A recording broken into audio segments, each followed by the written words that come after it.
Why am I doing another video? So this is what it would be like if I didn't have anything to do and I just wanted to watch some slightly better TV on a bank holiday Monday. So what could I flick between to do that? Let's have a look. Should check the free channels first. So it's mid-afternoon now, and this is the time where nothing different is hardly on at all. So I'll just go to the typical list. So we have BBC One. No escape from their regular daytime schedule though this Monday, as you can see, nothing different. Oh, and it only becomes a little bit different with the extended Eurovision programme at 6:30. Some sort of a documentary or something in preparation for it. Now apparently EastEnders is actually slightly different. I've just noticed this. I think this episode has already been put on the iPlayer before broadcast on BBC One, and it's showing the residents of Albert Square and the coronation party. So they're actually reacting to the King's coronation and showing the reaction of EastEnders residents. And they did that for the Queen's funeral as well. There was a segment added. Noticeably, Coronation Street doesn't seem to react to these events at all, and it'll just simply probably be normal.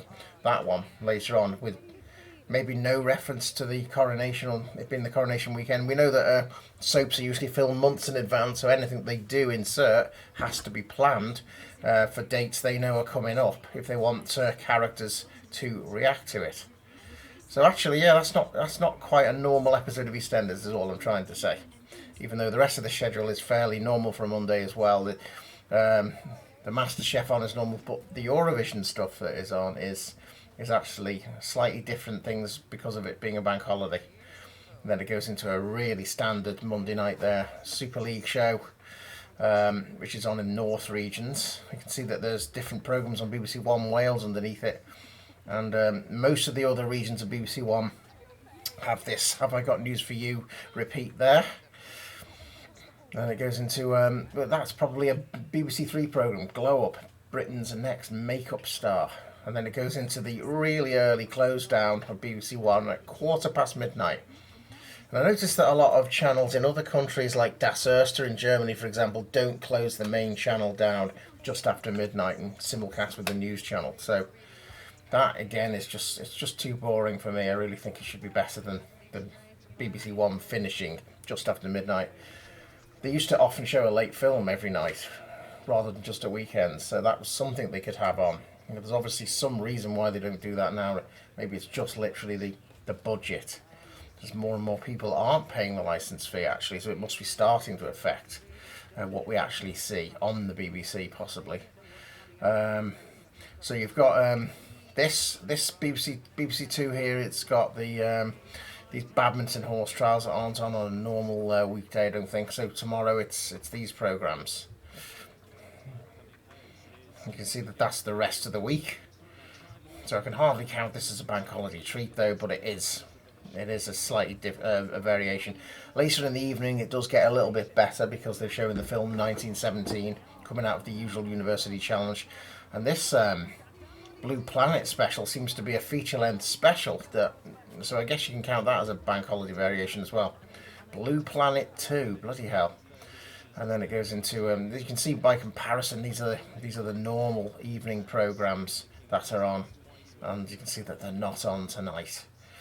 So except for University Challenge, and then following that film showing of 1917, it goes into this Life in 10 Pictures about John Lennon, which is in the place of where Newsnight would have been normally, of course. And a repeat of Sounds of Liverpool that was on Saturday night, and I think that is being shown because of the Eurovision, because Eurovision is being held at Liverpool this year, so I think that's the reason why that compilation is on. Going into early hours repeats of some coronation programme in there, stuff about what's being worn for the coronation in that programme, and then something actually about Charles III himself. Known him as Prince Charles for most of my life. So it's actually a bit of a habit you have to get out of to actually call him King Charles and not Prince Charles. So there you go. But yeah, not much holiday cheer really for his celebratory Bank Holiday Monday, is there? Except that ITV1 is putting a film on, as it now always does, which is good. So that's given a bit of a break to the daytime schedule. Most of the daytime schedule is there around this film, though. It still had This Morning, Lorraine, Loose Women was even extended to a 1.25 hour slot. That looked a little bit worrying, actually, that scene, for some reason. But that was a more modern version of Goosebumps. It was a series shown on Nickelodeon and maybe also by CITV as well, wasn't it? So all they do then is push up all the quiz shows. Tenable goes to 4 o'clock. Tipping Point goes from 4 to 5 o'clock. And then The Chase goes from 5:30 to the post-news slot, which instead of the hour-long news, it's all fit inside half an hour. It's usually 1.5 hours now on ITV. The regional news at 6 and the evening news now extended between 6:30 and 7:30. So that's all pushed down into just 1 hour for this holiday Monday, and then you've got The Chase following it, going into this. And as I said, I don't think there'll be anything at all about the Coronation in that one, whereas EastEnders actually does react. So there you go. Channel 4. Not different. That's all I'm going to say. Absolutely nothing different over a normal Monday, except the Channel 4 news getting reduced to half an hour, over an hour. And then the programme they put in its place is absolute daytime lifestyle fare, a Kirsty and Phil programme from, they do location, don't they? So Kirsty and Phil's Love It or List It, about, like about storing things, I don't know what it is, savvy spending and storage solutions. I mean, that is such a treat for a holiday Monday, isn't it? I'd say this was more of a treat, a sort of expose documentary about Prince Andrew and the revelations around him recently. I guess you could count that as a sort of rebellious showing this around the time of the Coronation. So that stays true to the character of Channel 4 being an alternative questioning station, at least, rather than this sort of rather boring programming that they have so much of that you can see on screen now, and also later on when they have an opportunity to show something a bit different because the news is down half an hour. They don't take it; they just stick that on. And then this is I don't know how there's probably fans for this sort of thing, about first dates, which is quite interesting to see the social awkwardness, but it seems more lightweight than ambitious, doesn't it? So it goes into that and this stuff where people are literally standing around naked having their bodies judged is the sort of stuff Channel 4 now does. Channel 5, not different. That's a good way to look at it. Jeremy Vine was on as normal before, and this afternoon film, it is new though. It is quite new. So maybe in a way, then again, so is that. So I don't see that this is any kind of bank holiday schedule choice, really. This is what they would have on on a normal Monday. They have these afternoon films every afternoon, so there's nothing different about it, as you can see there. And then you go into the normal stuff they would have on a Monday. But worthy of slight note is that Traffic Cops is a brand new series, now in North Yorkshire. It's been around Cheshire where I live, so it's quite interesting to see one of the towns fairly local to where I'm recording this now. Featured in the last series, I think it was, Ellesmere Port, and Chester was on it.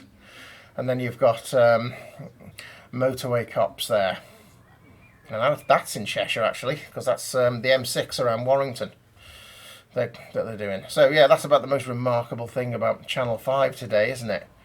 And then it goes on to them showing the MTV Awards. And, of course, they can do that because Channel 5 is now owned by Viacom, if you didn't know that, who own all those channels. MTV, Nickelodeon and Comedy Central. It did used to be owned by Richard Desmond, who was to do with the Daily Express, and then there was a time where it was owned by the owners of RTL in Europe.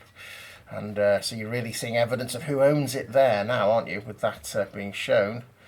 5 Star actually had some films on that were quite different, and they're doing that today. So over the Coronation Saturday, they had the Queen's Corgi. You can see that the regular daytime schedule of 5 Star is to show stuff like traffic cops and police interceptors and shoplifters and scammers on all the other weekdays. But today, that schedule has changed until the shoplifters and scammers there. So it might only be a spin-off channel, but there is actually a bank holiday variation on it. And now I think I'm going to have to switch to Sky, because I can do that. E4 and all that's not even worth pointing out. It's just Big Bang Theory and all the rest of it.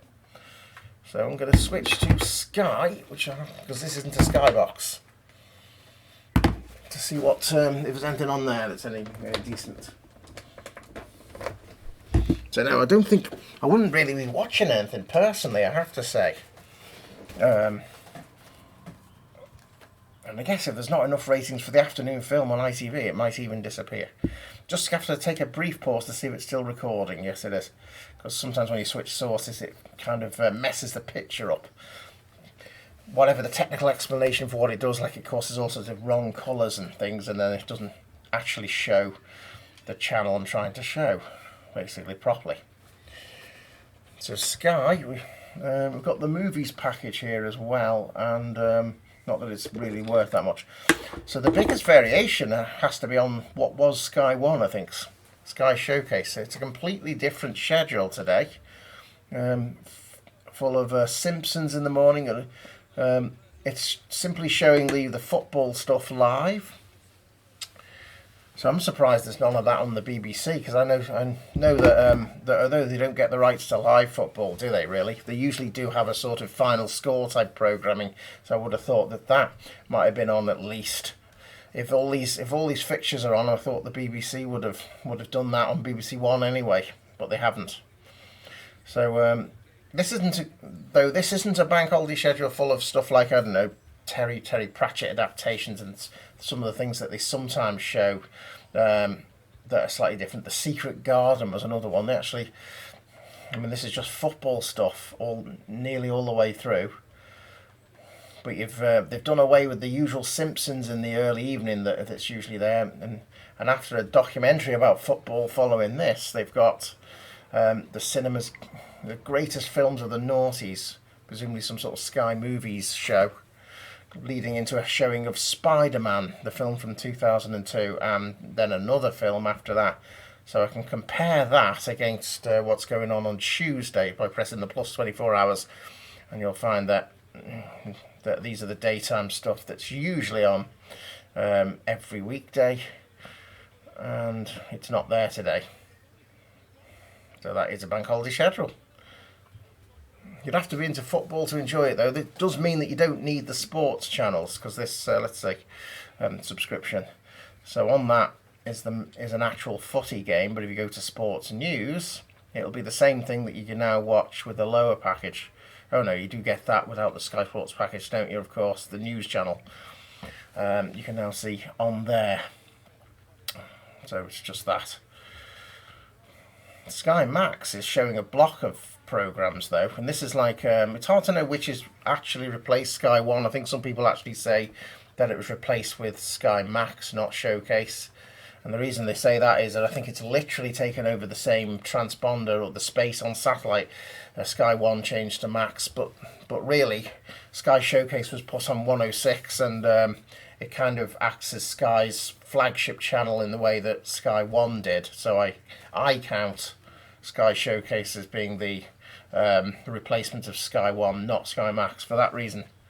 So this is showing the Midwich Cuckoos, block of that, and it is an original show, I think it is. Let's just, actually I haven't turned the sound up. Is it an American accent or a British accent? Oh, it's original, it's British, so that's good. It's something that I think is made by Sky or something like that. And the only other channel I would say really has a bank holiday variation is Gold, even though all it amounts to is Only Fools and Horses all day, followed by a very obvious choice of showing the Royal Family continuously over the weekend, just because of the title of it. So yeah, I don't suppose you could really conclude that bank holiday TV is very exciting. Of course not, but this at least shows you why, and I'm not sure what I would personally choose to watch on a linear channel, at least, out of all this, to be honest.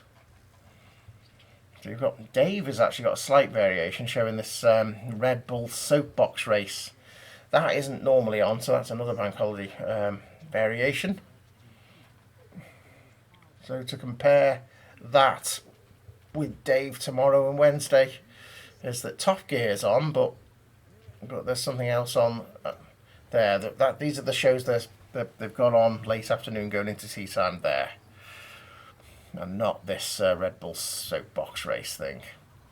ITV2 is different as well. There's a few films and things that are on, which I could have checked on free TV since they're completely free to air now, even the HD versions of ITV2 and 3 and 4. Last autumn, they were taken away from the Sky and Virgin package. You can get them free on a free to air box, which is good. ITV2 usually just shows entertainment shows and films, but it usually does do a bank holiday, not a blank holiday variation, but a bank holiday variation. That's a good one. Just coin that now. It's a blank holiday Monday on BBC One because they're not doing a damn thing. Yeah. They're showing films like Yes Man there, which was a Jim Carrey film. It's kind of like the last good Hollywood blockbuster almost. It was from 2008, before they got really boring. Classic Corrie and Emmerdale's on as normal, and there's no carry-on films, and ITV3 haven't changed their schedule at all. They did have Chitty Chitty Bang Bang early last holiday Monday, which does suit that sort of thing, doesn't it? And I'm kind of glad. I like these classic soap airings anyway, and the Coronation Street Archive being played out every afternoon. So, and for that reason, kind of glad it's still on, rather than carry on movies. There's totally no variations, and ITV4 seems to be the same. In fact, there's nothing on different over this time, except for when it goes to horse racing live from nearby Chester, which you'll now be able to watch free in HD for the first time. So yeah.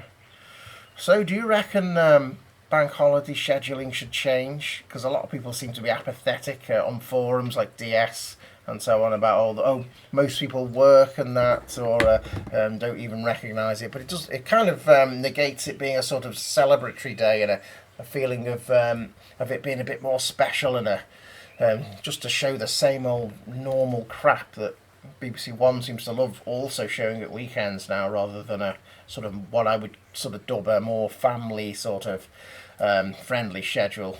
I'm not sure who likes all these programmes, who they are anyway.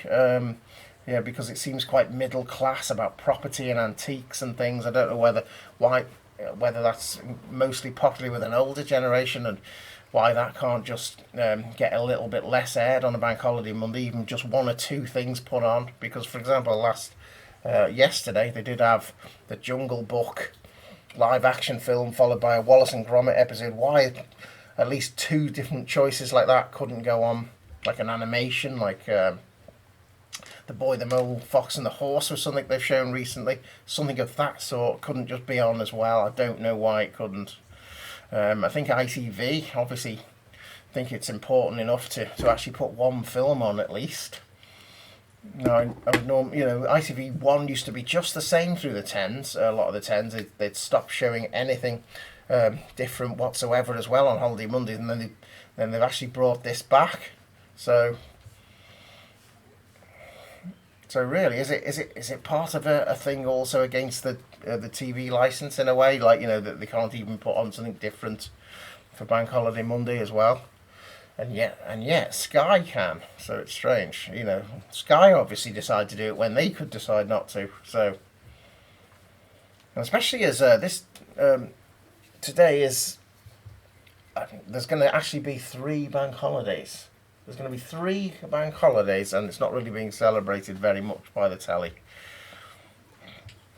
You can see what's on the Sky Movies channels. I mean, that will never stand out since films are treats anyway, aren't they? But anyway, it's raining heavily, so if the idea is that you should be outside rather than watching telly, well, that doesn't work, does it? Straight away. So yes, I probably shouldn't have put it full screen at that film. But anyway, have a good holiday. I've actually got things I'm going to do to not watch it anyway.